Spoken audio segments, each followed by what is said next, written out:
You're listening to the Inner Goddess Rising podcast. My name is Ann Sison, and I'm here to help you kick your inner mean girl to the curb so you can attract the life you desire. Hello.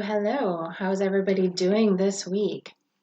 It's pretty nice here in Wisconsin. We had a day today where it was almost 70 and sunny and beautiful. We went out and voted today. I hope everybody voted. And today I want to talk about gratitude. Now I know that it's November, and although I know it does seem cliche, I'm rolling with the topic of gratitude this week. Everyone talks about gratitude with Thanksgiving, but here's the thing. When it comes to drawing out your inner goddess and quieting the inner mean girl, gratitude is one of the key pillars. In fact, in my Facebook group, Inner Goddess Rising, I have had a gratitude challenge going for the month. Whoever posts the most gratitudes in the group this month will be winning a free coaching session with me. So come join us. It's definitely not too late. Gratitude brings you to the present moment. If you're truly feeling grateful for what you have right in front of you, I don't believe you can be thinking about past events or the future. Therefore, it raises your vibration.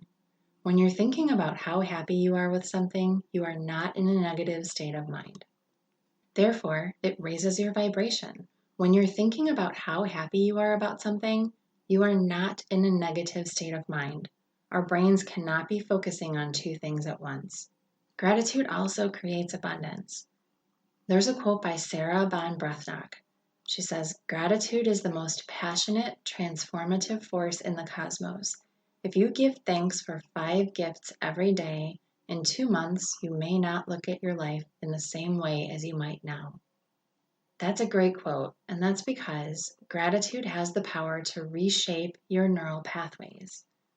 The following passage is from an article in Psychology Today that was put out on November 20th of 2012, written by Alex Korb, PhD, and I'll link that in the show notes, but he says, NIH researchers examined blood flow in various brain regions while subjects summoned up feelings of gratitude.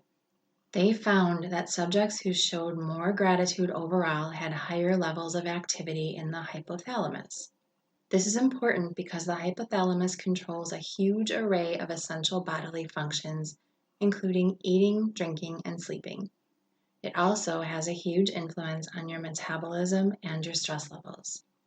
Furthermore, feelings of gratitude directly activate the brain regions associated with the neurotransmitter dopamine. Dopamine feels good to get, which is why it's generally considered the reward neurotransmitter. But dopamine is also important in initiating action. That means increases in dopamine make you more likely to do the thing you just did. It's the brain saying, "Oh, do that again." One of the big lessons I remember from my days of yoga teacher training was a lecture titled, "Be Happy Now." It was a lecture on the yoga niyama santosha, which is contentment. Within my coaching, I link this to the heart chakra, which is all about compassion and kindness. Gratitude fits in perfectly with the feeling of contentment and the heart chakra. The concept of santosha is what got me through some pretty rough times in my life. Pretty tough times in my life. So much that I didn't really look at my troubles as terribly troubling. Back when I was in teacher training and I adopted this gratitude and happiness mindset, I became truly present in my life. What that looked like was I no longer minded traffic. I looked at traffic as a way to just be with my thoughts, enjoy the world around me. What could I see? I was no longer easily rattled by things that used to rattle me, like other drivers on the road. I became more patient and understanding. I looked at others with compassion and kindness instead of with irritation for how they were affecting me. I started to take responsibility for everything that happened to me as a reflection of what was going on within me. That's right, the world mirrors what's going on inside of you. If you are a naturally happy person who looks for things to be thankful for, it's going to show you things to be thankful for. But I do want to point out a scenario where your inner mean voice can get a little snotty with you when it comes to gratitude. As kids, we were told to be happy with what you get, right? If you didn't get the present you wanted, you weren't supposed to want for more. Some of us take that to heart though and think we aren't allowed to want for more, period. Now that I'm an adult, I see that our parents and teachers were simply trying to get us to be grateful for what we had. It didn't mean not to strive for more, but in order to get more, we really do have to embrace where we are right now. Wanting more in life is not being ungrateful for what we have. It's when you want more and that is your sole focus. The trick is to be happy now with what you have while you strive for more. I've had my inner mean voice put me down for wanting to buy things, making me feel guilty because there are people in this world who have less. The truth is, someday I hope to be able to afford to help people in need, but I can't do that if I don't make enough money. It can go full circle. Money is just an energy. Make the best of your current situation. At the end of each day, create a habit of writing down at least 3 things you're grateful for that you noticed that day.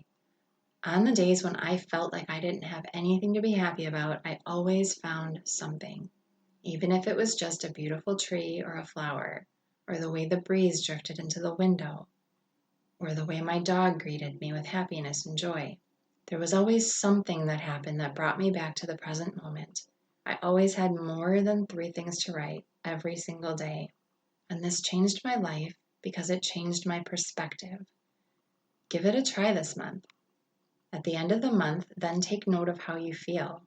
I bet you'll have a different and perhaps even much more positive outlook on life. Thank you so much for joining me this week. I do hope you'll come back next week. And I hope to see some new faces in my Facebook group. Have a great week, you guys.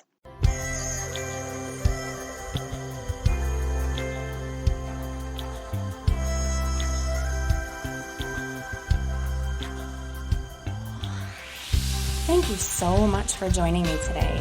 If you enjoyed this episode, please rate and review it and share with everyone you know who might benefit from it. I look forward to seeing everyone in our Facebook group, Inner Goddess Rising. Have a great week.